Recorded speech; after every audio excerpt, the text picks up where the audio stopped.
Everyone, in today's video I'll show you guys how you can change alarm sound on your iPhone. Welcome back to our channel AppleWiz.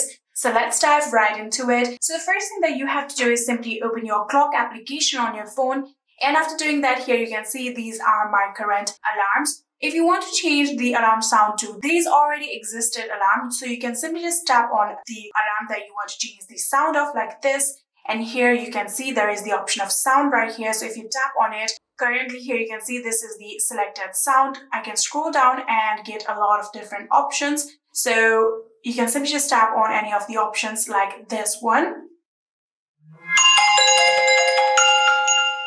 So if you want this particular sound to be your alarms, it is all set now. Here you can see it is already selected.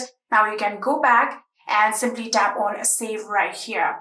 So after doing that, here you can see this alarm has successfully been opened, and like that you have also changed the alarm sound on this particular alarm. So if you want to create a new alarm, you can also do that by simply tapping on this icon right here, and from here you can tap on the sound option right here, and again you can simply scroll up and choose any of the alarm sound that you want like this.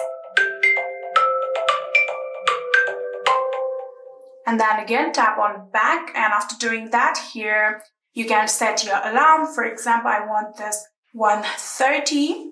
So I'm going to choose 1:30 just like this, and then tap on save. And just like this, here you can see these do have two different alarm sound. And yeah, that is it. I hope this video was helpful to you guys. If it was, please do not forget to hit that subscribe button and like our video. Thank you so much for watching. See you in the next.